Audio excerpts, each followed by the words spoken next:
Well, the Victorian Government today handed down a highly optimistic state budget, which flies in the face of perceptions that it's financially dragging its feet compared with other states. And though the budget forecasts a surplus of $600 million next year and surpluses beyond that, Victoria's debts escalate from $155 billion this year to $194 billion by 2028-29. Now, that compares with Victoria's net debt back in 2018-19, which was just $22 billion. Yet the Victorian Government continues spending on cost of living support, on improved education, on free public transport for under 18s and on reduced health care. So how does all this add up? Let's bring in our Victorian political editor, Simon Love, who's with the Victorian Treasurer Jaclyn Symes. Simon? Ross, thanks very much. Treasurer Symes, thanks for joining Sky News. Pleased to be with you, Simon. Your first budget today, we've already seen a warning from ratings agencies such as S&P that your government needs to maintain fiscal discipline as it goes into the 2026 state election.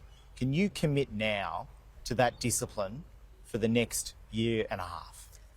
My job as Treasurer is to be financially responsible, to bring that discipline to budget decisions. I think I have done that in my first budget. It was a tough budget. We made tough decisions.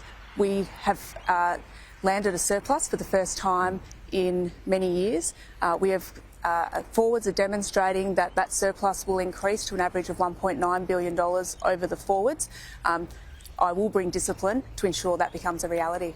The business community have been clobbered by taxes, clobbered by stamp duty over the years, land tax, that sorts of things. What signal can you give to anyone that wants to do business in Victoria, given the state's debt position is now headed towards $194 billion by 2029? Yeah, well, a couple of things in that. So our economic strength in Victoria is great. It's going from strength to strength. We are seeing business investment. We are seeing more job creation, and I want to see that grow. It's why I've spent time with the business and industry stakeholders. My door is open. I welcome those conversations. I welcome their ideas. It's about ensuring that we are a great place to do business, and the stats demonstrate that. Can we be better? Yes, we can be better. Some of the advice I took from industry was they didn't want to see any new taxes in this budget. That is what I responded to. There are no new taxes in this budget. There's an increased one though, the emergency services levy, and that, you know, we saw a big rally on the front steps today against that. So, I mean, doesn't that clobber confidence, farmers even, small businesses? So the Emergency Services and Volunteer Fund was a levy that was announced in the budget update.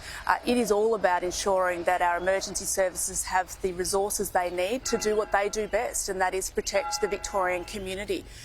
We have support for drought-affected farmers, and we'll continue to listen to them and take on board their needs. The Premier and the Minister for Agriculture have made it very clear that the drought package that was announced last week, if we need more, if there's more to be done, we stand ready to do that. You asked about debt. What we have shown in this budget is that we are committed and delivering on our fiscal strategy. We have 5 steps to go through. Today was about a surplus, and we have delivered that. The next 2 steps are about stabilising and reducing net debt as a share of the economy. We are also on track to deliver that. That's what the rating agencies are looking for. Just received advice on the way out here. We are already seeing positive remarks out of the rating agencies as a result of the release of the budget today. Well, I gave you some remarks from S&P. Have you heard from others? You heard from Moody's or others that Victoria is engaged to look at this? Yeah, so S&P's comments today are positive, but like you've said, they want discipline and they need that in a treasurer just as much as the Victorian community do. Will you be more disciplined than your predecessor, Tim Pels? I'm very committed to being disciplined. That sounds like a yes. I am. I'm not reflecting on past decisions. I am a new treasurer. I've set myself the task of being pretty tough, and I think I've demonstrated that I've been able to produce a budget with the assistance of colleagues that is a surplus, delivers frontline services and cost of living relief. We've made some tough decisions. I've got more tough decisions to go. More job cuts? Yes, there will be more job cuts.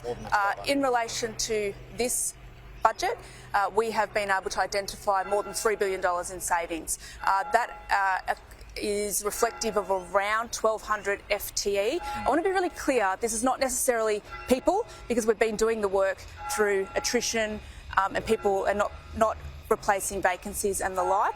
There is more work to do in this regard, but there is a range of cost measures that we can make.